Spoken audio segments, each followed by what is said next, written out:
I just bought the onboarding that came with the product. And I had that product work with my team to go through onboarding and to like help guide us through setting it up. Worst decision ever. If I could go back and do that again, I would have paid, the $20,000 or whatever that the partners of that company were doing, because the amount of knowledge that group had that I just was too stingy and didn't want to spend the money on, if I'm being honest, was probably enough to have saved my butt and kept us on that product for a long time to run our company. You're listening to RevOps Champions, a podcast created for B2B leaders to help you align your people, streamline your processes, trust your data, and leverage technology in order to grow your business. We're your hosts, Brendon Dennewill, CEO and co-founder of Dynamico, and Amy Weaver, Dynamico's marketing director. John, thanks again so much for joining us on the RevOps Champions podcast today. Yeah, thank you for having me. It was so good to see you a few weeks ago in Boston, like for our annual pilgrimage. Yeah. It's always fun to see you. You're such a good human. Yeah, I think we ran into each other every time I was eating. You found me when I was at the food courts or the food trucks, and yeah, which of course means that I was at the food trucks too. Yeah, and we got to share a good lunch over a high top, which was fun. I know, they're hard to come by. You just kind of stalk people until they leave. But I saw you there, so I just went over and shared a table with you. Yeah, which was great. I don't know if I would do it to just any random person. I might intimidate someone. Right. It's all. Yeah, you're such an intimidating guy. Yeah. Nice. Yeah. Well, great to see you, John. And so, having a guest like you who is essentially a colleague in the same ecosystem, I like to sort of change up how we discuss the topics that we typically discuss on the show, because I believe that I can learn a lot from you in how you approach technology implementations.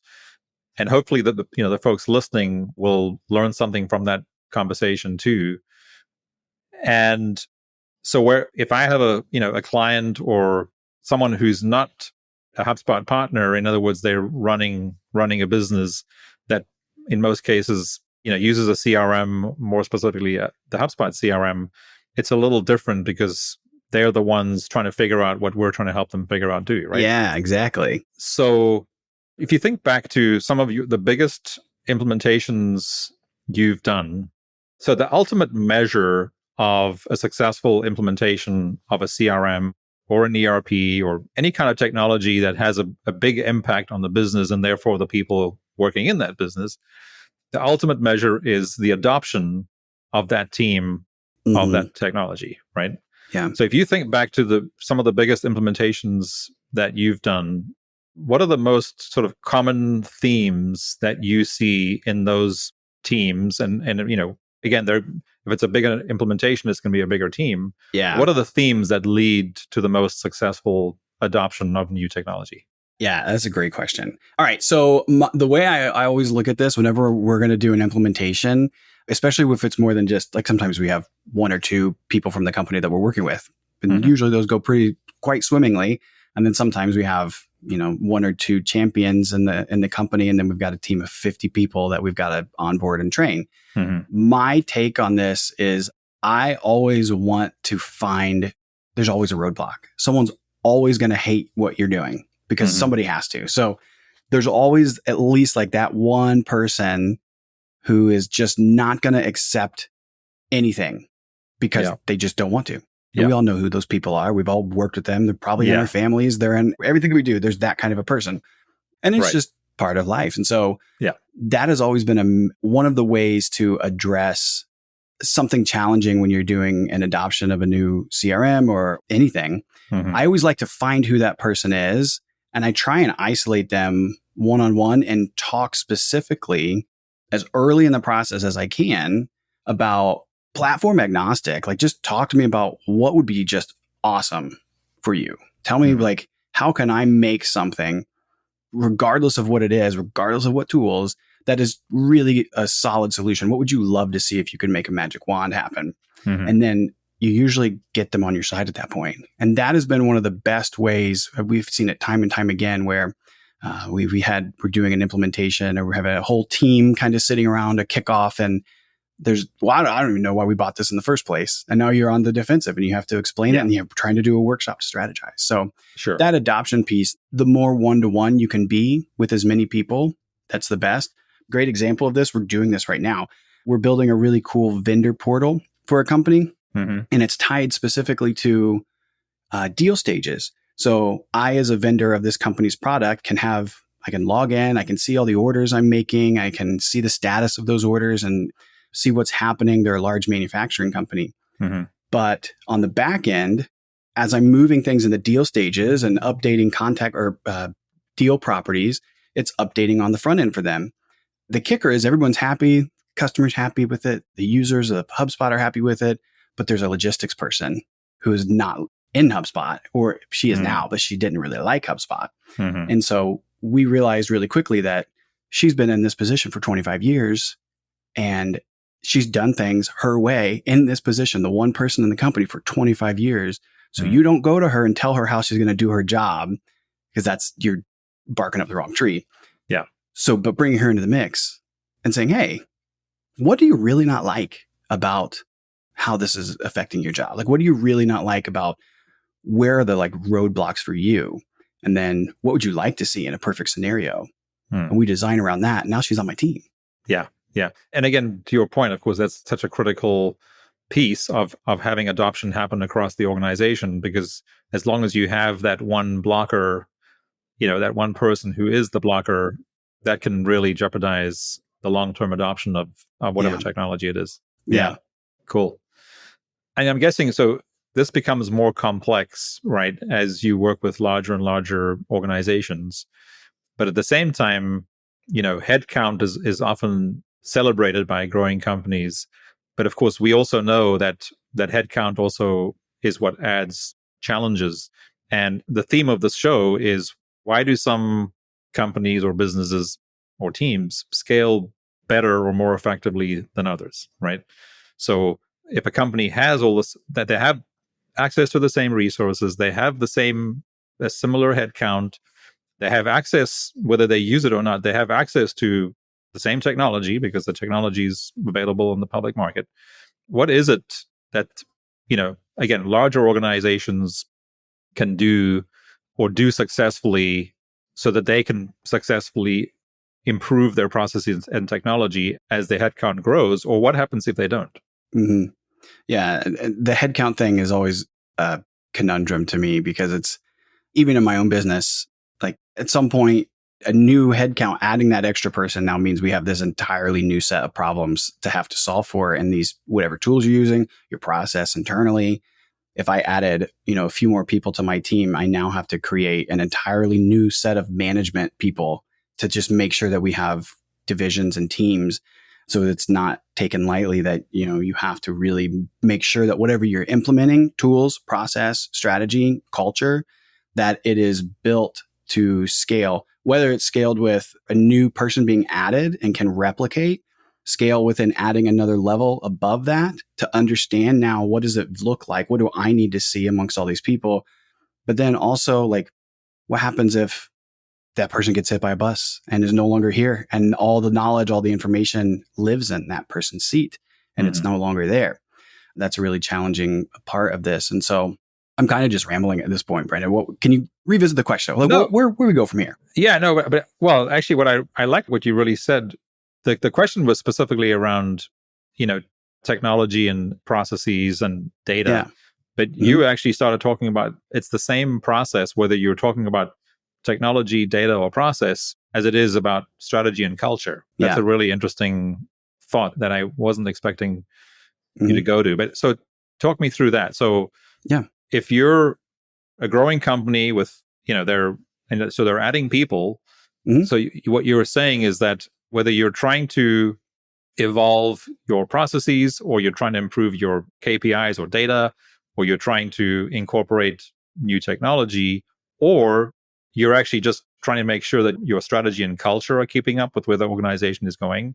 Are you saying you kind of see that all through the same lens? Yeah. So if you've got to get me to buy into a new team, we got to put the human element back into it, because if you're going to get me to buy into a new team and to be a part of something, and I have two options. One of them is a company that has everything beautifully built. I could sit in and like I can see everything perfect, all the automations there, but it's kind of a crappy place to work. Like there's not a lot of culture. There's not like, I don't mean culture as in like something silly, but like it's not fun to work there. I don't feel like I'm a part of the team. I don't feel like my voice is heard.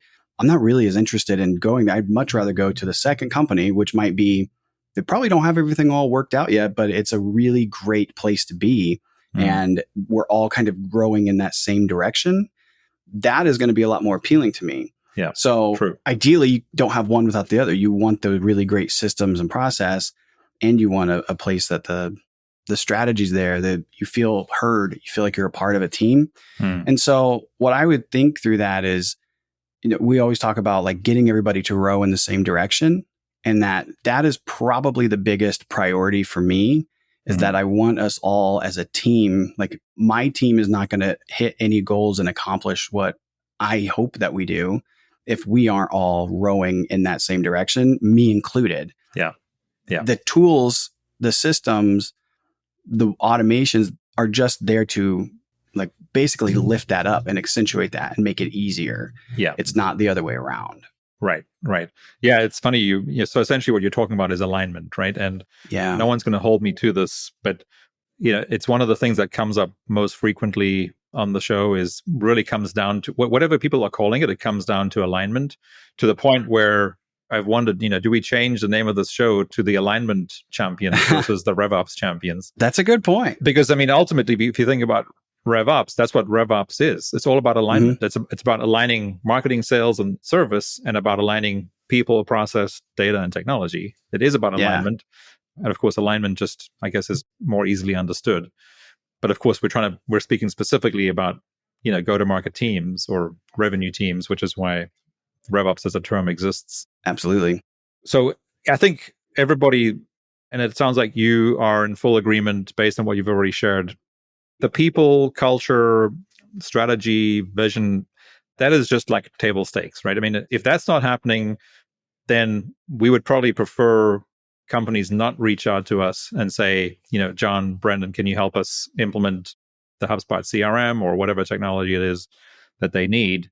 Because we know that technology is going to accentuate, to your previous point, it's going to accentuate what they're currently doing. So if what they're currently doing is not great, it's just going to get less great.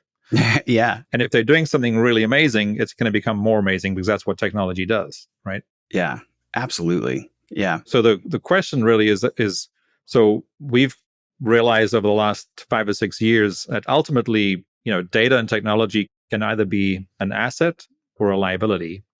So how do you see these two areas best managed so that, business leaders or companies stay on the right side, on the positive side versus their tech or their data being? Ooh, yeah. I don't know. That's a good question, because I probably would have just elaborated on the things that I had just said about like all the data in the world can help your job, can help you do amazing things. But there is like too much data. Like there's a point where you have way too much and it makes you spend too much time doing things that you don't necessarily need to be doing.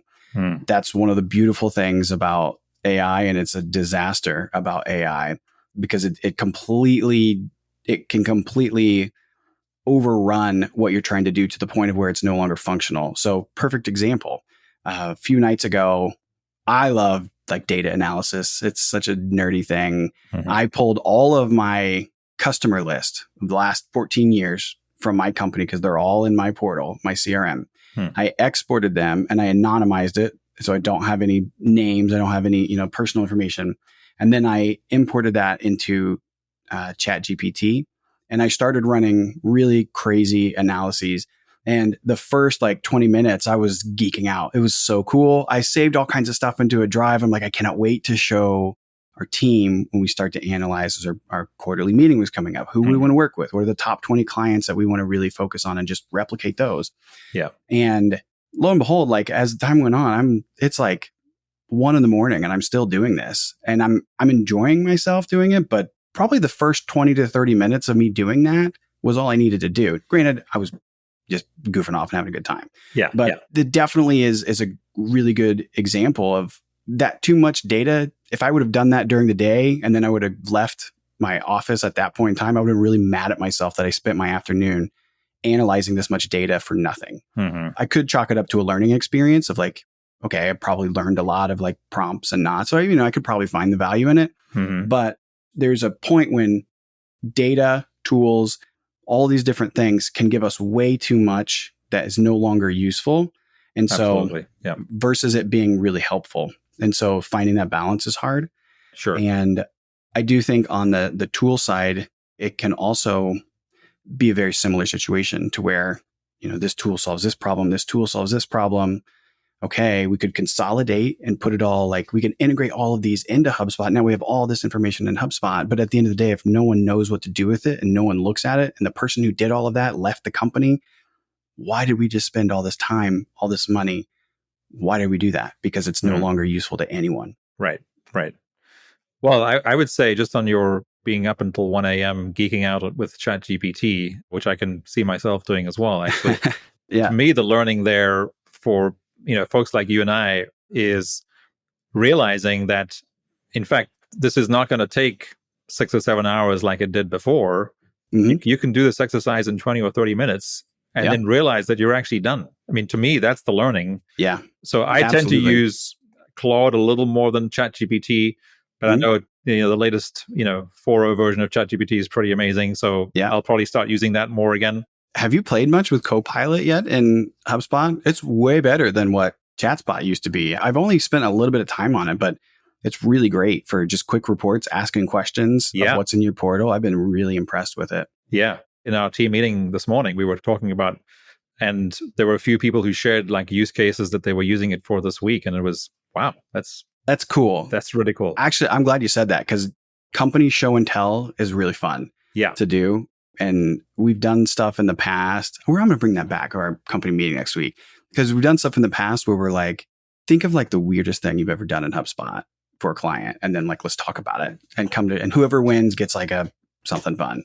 Right. So everybody had to come with something odd. And there was some weird stuff that people were like, why would you even have to do that in HubSpot? Yeah. So every Thursday morning we do what's called Dynamico Download, where we get everybody in, whether they're in person or on Zoom, for a quick half hour. It's a very specific agenda that we have, and it's really focused on all the positive things that are happening. And in the last 5 minutes, one person on the team, so we have a schedule for the next 6-8 weeks, so everybody knows, and everyone kind of rotates through, and we do what like sort of a HubSpot education segment, because this HubSpot is rolling out new functionality so frequently, but it's so hard, really important for us, and we find this works really well, is our team, whoever's doing the HubSpot sort of highlight for that week, they all highlight a tool that they've started using recently and share some use cases, which is super helpful. And really, I mean, it takes them probably 15 to 30 minutes to prepare for it, but it takes 5 minutes for them to share the value. And then people can go, oh, wow, that's really cool. I'm going to start using that. Absolutely. That's a great idea. I'm going to steal that. Maybe can I come to your Dynamico download? Absolutely. Okay. I might come. That sounds fun. Cool. We'll have you as a guest. You should take all of those last 5 minutes and combine them into a little thing for your team. Yes. Yeah, you're right. Into like a video. Here's all the great stuff. Shoot, I might do that. We try and do like client updates of like, here's fun stuff we've learned lately that we want to share with you. Yeah. That's a really, really great way of, trying to combine that. Right. But to your point, I mean, no surprises for the last few weeks. It's all been around, Breeze and AI, right? So it's, again, how do we pace ourselves knowing that AI is going to completely change our world and everybody else around us, our clients and friends, family, etc. We have to be, pragmatic about how we introduce it into the business. Oh, yeah. So that it's not overwhelming, because it can very quickly become overwhelming. But by using specific bite-sized use cases where we go, oh my gosh, this is going to be really useful for us, and these are the types of clients that it could also be really useful for, so we're going to, share that with them, kind of thing. Yeah. So that seems to be working really well. Can I share a horror story with you that just happened because of this stuff like a week ago? Please. This is like stuff I should probably not share on a podcast, but that's okay. You're good. So all the stuff, like HubSpot changes the name to Breeze. Yeah. And I didn't watch the video. So as a HubSpot partner, we get like access to like, hey, here's the announcements just so you're aware, and you're under NDA. You don't share it until the date that it's really, okay, yeah. And so the week before was just absolute chaos in my house. I got 4 kids starting school. It's like, people are sick. We've got hockey practices. It's just nuts, just absolute chaos. I get it. Don't even know if we slept. So I didn't watch the update. I was like, I'll watch it on the plane, but I didn't watch it on the plane. And so we go there and, I'm hearing these updates for the first time. My team's looking at me like, why are you like, you don't know about this? And I'm like, this is great. This is awesome. And so I'm getting the download and all that. So then I come home and I remember all the things. I don't remember that they called it Breeze though. And so I get on a sales call and it's with this large event planning company and they're doing this really fantastic. They already know a lot about HubSpot. And I'm like, this is like, I'm going to knock this out of the park. Like I'm a good salesman. I know how to talk about HubSpot. I know that like we're going to get into problems. And they start asking me about Breeze. And I'm like, what is that?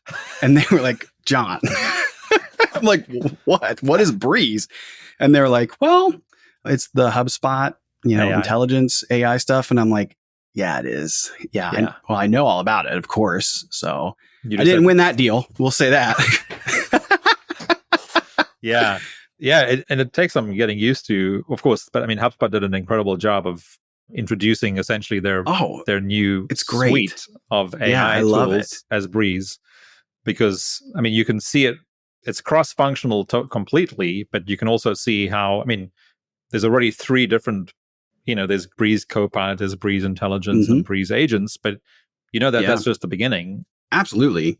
And that's the really exciting part to me is, and it's kind of daunting because I feel like every time I log in, there's like a new beta. And now that because that happened to me, I'm like, I've been doing this for 10 years. Like I know all the stuff in HubSpot. And so I'm like, I can't believe that this happened. So now I'm like, what's the name? What are you guys calling it? And I really am diligent about making sure I know my names because I'm not going to get caught like that again. Yeah, right. But they're so cool. Yeah, it is. And we're getting ready to go on an African safari in a few weeks. Yeah, you are. And I forget who came up with this terrible saying. So I changed it from, how do you eat an elephant to how do you eat a cow? They're a little smaller, but that's still, 3,000 pounds of meat. Yep. The answer, of course, is the same, right? One bite at a time. One bite at a time. So it is a beast that we all have to figure out how to consume, over the next, 90 days, 12 months and ongoing. But I think my advice is just do it one bite at a time, but make sure it's a little bit like, the marathon versus the sprint kind of analogy too, right? Yeah. Just make sure you keep putting one step in front of the other.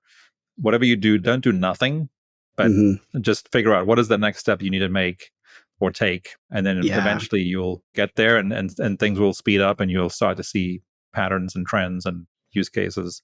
Do you see, I'm just curious from your client perspective, do you see a similar pattern in the kind of 90-day cycle or like when you're putting somebody through a RevOps, like a CRM setup, do you see a lot of the same kind of like issues happening in companies that you have to go through and solve, or is it everybody is quite different? You mean with regards to AI or just in general? Oh, no, I mean, just in general, just, a CRM implementation, someone's getting into HubSpot or something and, Yeah, no, I would say there are some fundamental differences. I mean, again, so we also, we work across manufacturing, professional services, and the professional services is primarily in the architecture, engineering, construction space, otherwise known as AEC. And then we work with large nonprofits and, large franchises. And each of those, because they have a slightly different go-to-market and they use different terminology, again, it's all this sort of vertical industry-focused type stuff. But what we've also learned by going deep into each of these verticals, they do have different challenges, right? So you mentioned the manufacturing example earlier. In manufacturing, supply chain is always a massive risk and a massive part of their business. Whereas in professional services, like a large architecture or engineering firm with 500 to 1,000 people, Mhm. they have very different challenges. And their challenge is typically around, they over-index on relationships. So, Yeah. you and I know we're also professional services businesses. Relationships is everything, but it's also, it can be, you can do it far more smartly if you use processes and technology Mhm. to help you figure out which relationships you should be focusing on first. So it doesn't matter if you Nailed it. That's exactly right, dude. yeah. So it doesn't matter if you're 15, 20, 200 or 2,000 people in a professional services firm, you're always going to have that challenge because it's all about the relationship. But really, it's about how do you maximize the calories that you have to put into the most valuable relationships to drive lifetime value Mhm. versus just spreading your teams equally across all clients to maintain those relationships when we know that the Pareto principle is the reality, where 20% of your clients are going to Oh, be yeah. bringing you 80% of the business. Exactly. So to your question, it really depends on whether you're dealing with manufacturing or professional services, because their measurables are different, right? So their KPIs are different.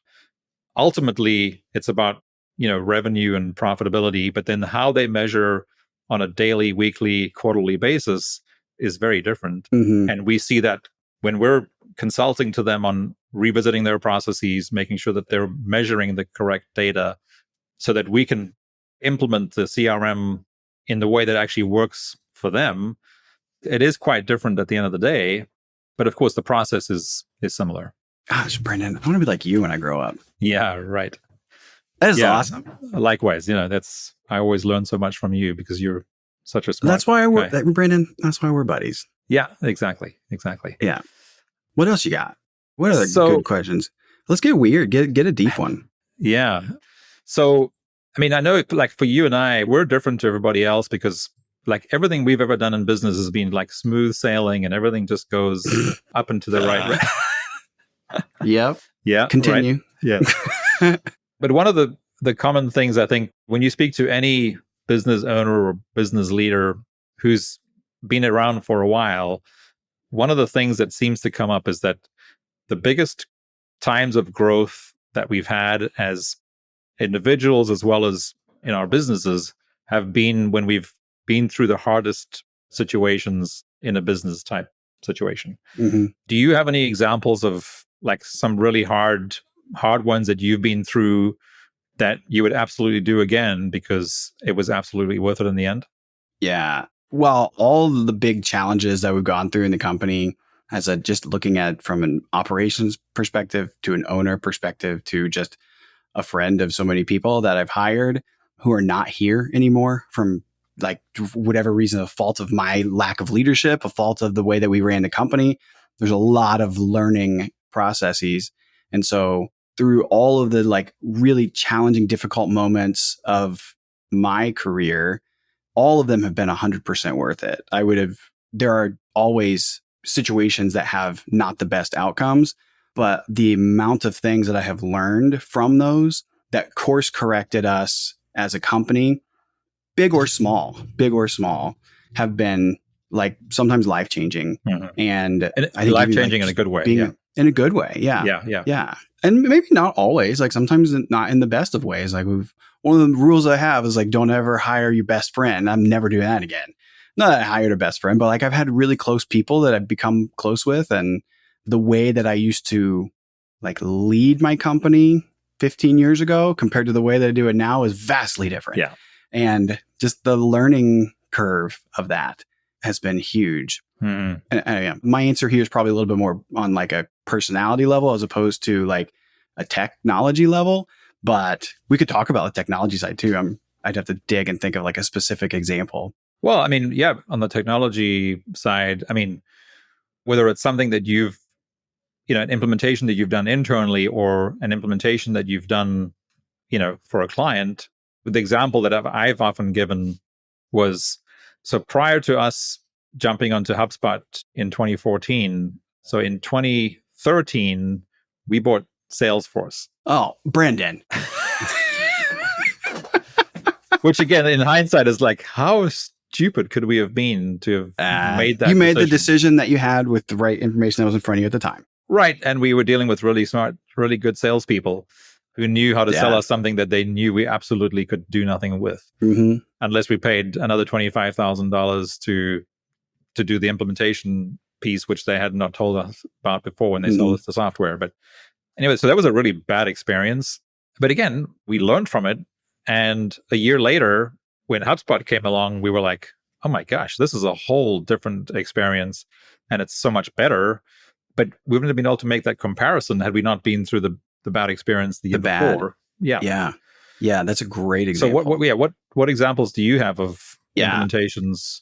Okay, here's a good one. I don't know if you have, like, if your listeners are primarily your customers or if they're like prospects. I'll give you a little boost here, Brendon, because this will help you out for your prospects listening. I won't say what company it was because I'm not into throwing people under the bus. I'll tell you later. You text me. We've gone through 2 project management tool revamps in our company in the last couple of years. Only 2? Only 2. We're pretty good at staying on it for a while until it just really pisses me off and I'm over it. Yeah. But the one prior to the one we're using now, so I will never buy a tool again as a business owner that we have to go through. Like, if it's going to be a pretty intensive, like, I know this is good, like, this is going to change my company if I do this wrong. Like, it's really bad, right? Like, project management is how we're organizing our company and our operations. And so I just bought the onboarding that came with the product. And I had that product work with my team to go through onboarding and to, like, help guide us through setting it up. Worst decision ever. If I could go back and do that again, I would have paid, the $20,000 or whatever that the partners of that company were doing, because the amount of knowledge that group had that I just was too stingy and didn't want to spend the money on, if I'm being honest, was probably enough to have saved my butt and kept us on that product for a long time to run our company. But instead we decided to, we're going to save money. We're going to run with this company's, like, onboarding. The person that did the onboarding was very nice, but I'm pretty sure she was, like, right out of college. And so, like, how are you consulting me on how my business should be operating? Doesn't make sense. And so at the end of the day, we didn't really set it up right. We spent a massive amount of time going through this process. Simple things like I should be able to just see how much time my staff are spending collectively on projects. And it was all over the place. And I'm like, oh, it's just like a nightmare now to clean this up. And I don't want to do it. But now it's my problem because I'm running the company. So the moral of that story is be mindful about, like, for me, that I took away is, like, John, you have to be mindful about choosing a new product or a new thing that you're going to really invest in. And don't take it lightly that there's people who have done this for a living that know things that are like, just don't do it this way or avoid this. And just, there's so much comfort in that. So that was a big one for me. Yeah, that's a really good one. And you raised so many good questions that come out of that. I mean, one, of course, is change management, which I don't know about you, but as we've sort of gone up market in the last 5 years, when people started talking to me about having to include change management in our implementations, 6 years ago, I'm like, change management is for, like, the Fortune 500 and whatever. Our clients aren't going to want to do change management. But the reality, of course, is if you're implementing a massive system, it's going to require change, and that change needs to be managed. And now change Big management time. is like one of our differentiators, But the other thing that you touched on was, and this is actually something that I've been debating publicly for the last couple of weeks. So, one of the other amazing announcements that HubSpot made last month was their new slogan, easy, fast, and unified. It's awesome. And as I know you're a really smart marketing and sales mind. It's a very, very powerful slogan. But what you just referred to now, giving the example of doing the software company's very low level El Cheapo onboarding, because that was only $3,000 versus the $20,000 you could have done it with if you had actually gone with one of their professional services partners. Yeah. I think when people are buying technology, again, this is one of the oldest mistakes in the book, right? Shiny object syndrome. The technology is not going to solve any other issues that you have in the business. The technology is just going to make your business, it's going to augment or accelerate whatever you're doing, whether it's good or bad, right? Yep. But those services partners, again, to give us both a plug, and anyone who are in services supporting software implementations, which of course is in pretty much every ecosystem, companies like ours exist for a reason. And that is so that you can have someone who's experienced implementing and customizing that technology for your specific business versus just, unless you really have a very strong team who's familiar with the software and familiar with all the other software that has to be integrated with that software internally. Yeah. But otherwise, you get what you pay for. And if you go with the cheap option, it's often turns out it's not the cheap option. Yeah, you definitely get what you pay for. But also, really important thing to think through, like, here's my checklist of what you should do if you are going to work with an implementation partner for any kind of product. You have to vet all of them personally. I hate it when clients ask me to speak to another client, or when a prospect asks me to speak to another client. I do it, but at some point I've asked these people so many times, when you talk to another client, they get it. I'll throw you a $50 gift card. Come on, do another one for me. But I can't say I would do the same thing. At this point, if I'm going to trust somebody to help me implement something, I want to vet the crap out of them, and I want to vet them compared to somebody else. So you got to make a score sheet of what you're looking for. The other thing that I would want to do, I want to speak to the person who I'm going to work with on a daily basis. That's a big one, because so often you have a nice conversation and you're schmoozing with the person. The salesperson's nice and the person that's your strategist is nice, but that's not who you get to talk to after you sign the contract. So you want to clear those up. Yeah. Right. Because there are, I don't even know how many, in the HubSpot ecosystem, there's thousands and thousands of partners, and they come and go all the time. And a lot of them have a large quota in order to stay where they're at. And so they say anything to sell a deal. So there's definitely some sketchy stuff that happens. Right. Maybe I shouldn't say don't do that, because that's a big part of my business today, is fixing things that some of these other partners have done, and they hire me afterwards. Yeah.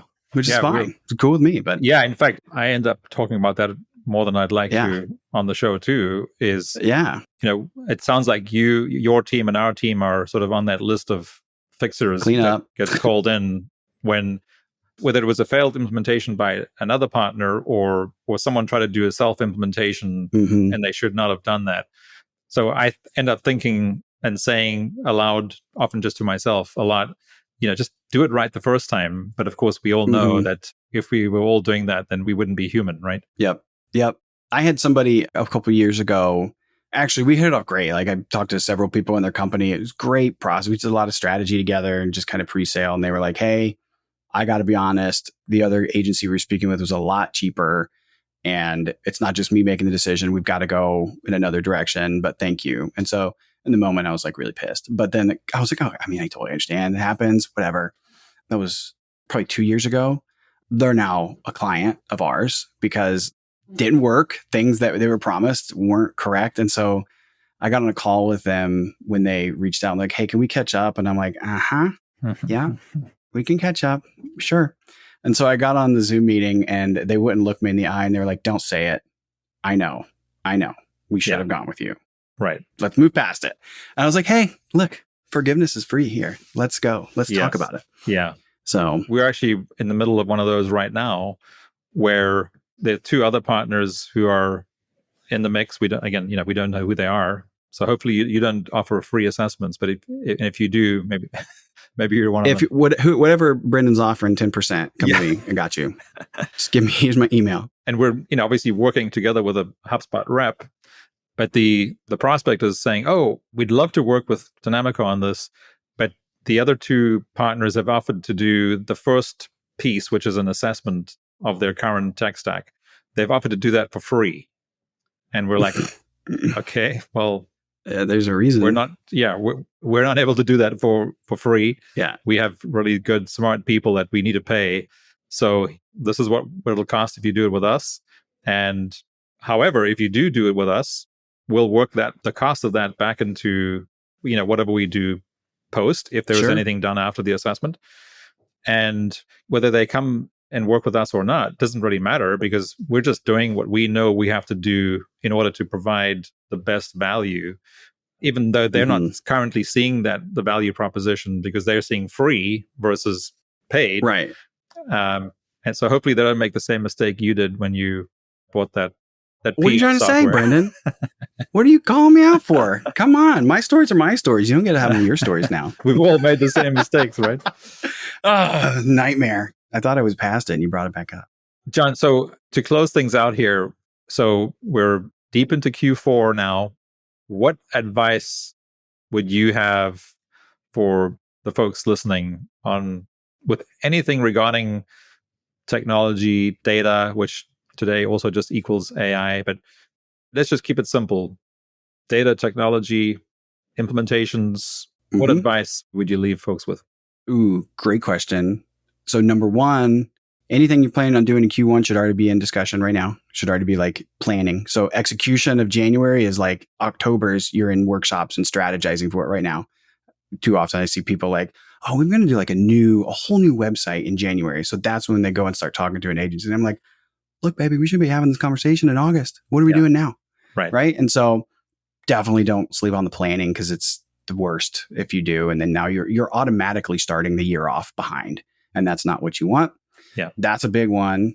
Planning ahead. Number two would be technology wise. I would approach any technology decision with somebody who knows what they're doing from a strategic standpoint, and go through an exercise. Even if you just need someone to guide you, just go through an exercise where you're not talking about tools whatsoever. You have to remove 100% of the tools out of like what your business needs to be doing. And so if you completely move it platform agnostic, let's just pretend there's nothing here, but we're going to just magically have this perfect thing appear. Map everything out that you need that way, and then go and assess what are the best tools that are going to fix my solution. Yeah. You'll find that you'll cut out so much money from your P&L statements if you can kill a bunch of software that you're paying for you don't need. I probably could go through any of my client companies and find tons of like $100 a month, $50 a month, like all these different line items that they've signed up for that they don't probably even realize they have. Right. So you've got to take stock in that too, but definitely go through and build out a strategy or a flow or just an understanding of everything that you'd like to see happen without thinking about the platform, and then go fix from an execution standpoint, put the right tools in place, remove the tools that don't need to be there. That's really good advice. And I hate to say it, I mean, you're not the first person that we've had on the show who's suggested that, but hopefully that'll, for the folks who've heard other episodes where this has been talked about in a similar but different way, which is essentially, map out manually what it is that you need to happen, which is essentially why we talk about process a lot, because all the technology is ultimately doing is it's helping you more effectively execute on your processes. And it's obviously keeping all the data that runs through the processes between, marketing, sales, and service. And, if you're integrating with an ERP or whatever, it's the flow of data, but you have to be able, to your point, you have to be able to map it out all on a sheet of paper or whatever you want to use manually before you start diving into, well, what technology we're going to use. Absolutely. Yep. The only other thing I would add to that would be like, once you map out where you want to, like what that dream scenario looks like, to start phasing it in. And you can go through and look at nice to haves and need to haves and prioritizing those. And so I hate that exercise, but it's so powerful. Yeah. And nobody likes doing it. Like, one of the pushbacks that we have when we do like website work or any kind of like strategic stuff, nobody wants to pay for discovery research, like that stuff.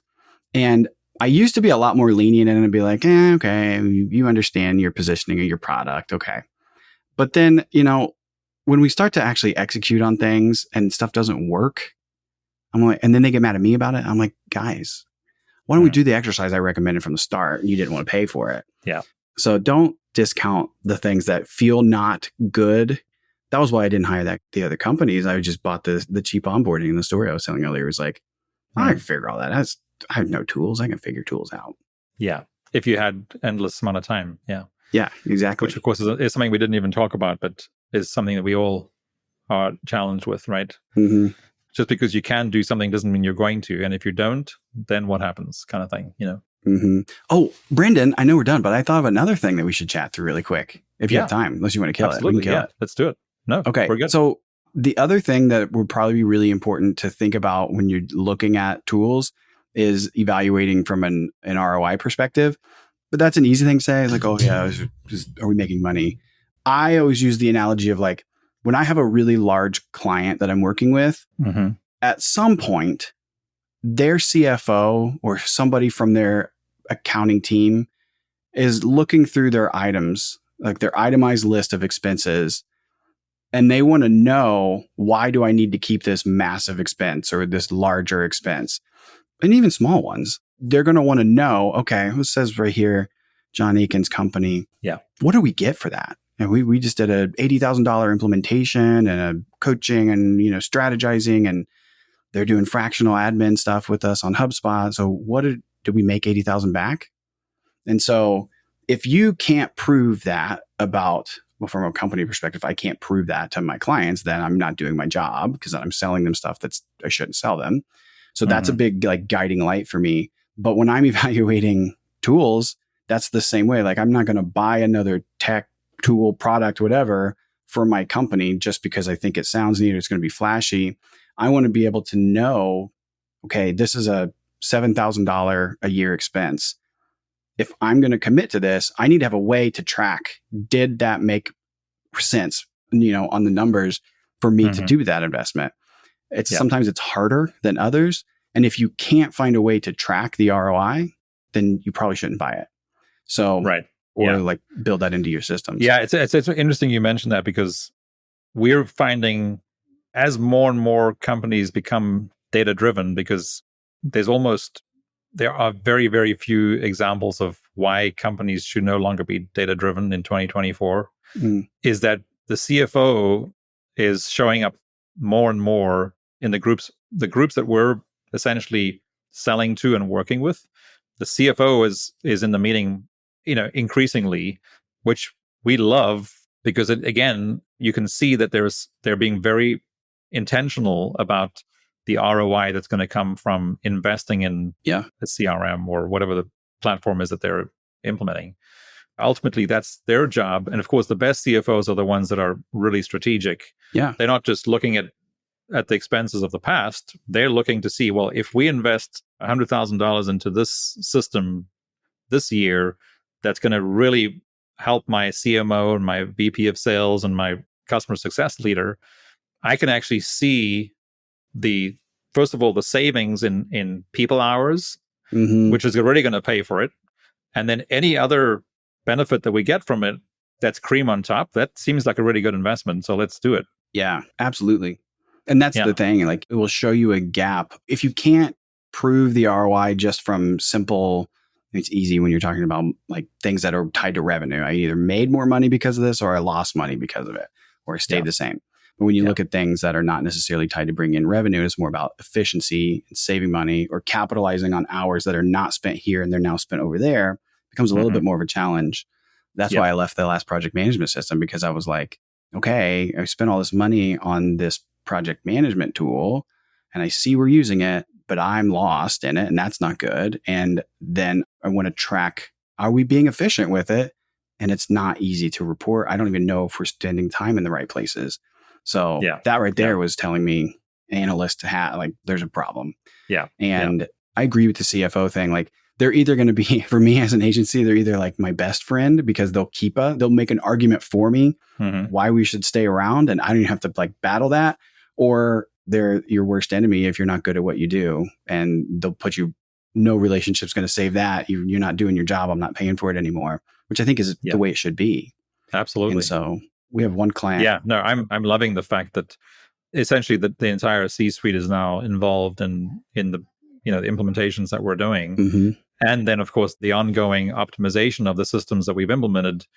I mean, they're not doing this just so they can get a benefit next year, they're doing this, that this is a long-term initiative, which again is why the change management piece, anyway, we could go on, but Yeah, it's absolutely. so important. But they know that this is an investment, first of all, in getting the whole system set up, but then they also know that technology will continue to evolve. And of course, now with AI, that's just going to happen at a much higher rate. Mm-hmm. But if they can get ahead of that, the benefits that they'll get from an ROI perspective are going to be sooner and faster. So yeah, I love having the CFO Absolutely in the conversation. We have one client that was the owner of the company is an interesting fella, and he is impulsive, and he will, like many owners of companies are. We both are owners of our companies. I'm sure you've made impulsive decisions, and I have too. What? Like, if you but if you sit on it for like a week, you're like, probably shouldn't have done that. So he's been with us on a retainer for 3 years now. He's great. And I think it was during tax season. He had a big tax payment, and he's like analyzing, going through his stuff. And he's like, John, I don't want to pay you this any month. Like, we've been working with you for enough. Like, I think we're going to have to wrap this up because I gotta cut some expenses down. And I was like, okay, well, why don't we schedule a meeting? Let's talk about this next week. And so we scheduled a meeting, and his CFO came to the meeting, and his CFO actually, it was like a fractional CFO. And he actually spoke up first. It was one of the first times they ever met him. And he was like, first off, the thing that he was saying in your email last week, we're not doing that. And he probably shouldn't have sent that to you. So let's just clear that, because I'm coming to the meeting thinking I got to like defend why I have to keep this client, right? How do you like validate to yourself why your company needs to stay on the account? And he's been our best asset since then. And our point of contact, the owner of the company, is 100% like on board. I probably was not seeing the numbers the same way as he was. And it's been amazing. It's just a great situation. So they can be very special from a service provider perspective. Yeah. It's a really interesting evolution that we've seen over the last 5 years, where the CFO is now part of the buying group with our clients. Cool. I feel like whenever I do these like question and answer things with people, Brendon, all I do is just really talk about stuff that I've done wrong. So maybe this is like a therapy session. Well, but that's what we need to do, as long as we're learning from the mistakes we've made, that's what they're there for, right? We're just open and honest. They're mistakes. Yeah. Open and honest. We're just, I wear my heart on my sleeve. Yes, that's the way to do it. John, thanks so much for being with us today. It was a real pleasure to have this hour with you to catch up. Absolutely. Did you enjoy this episode? Find more at RevOpsChampions.com.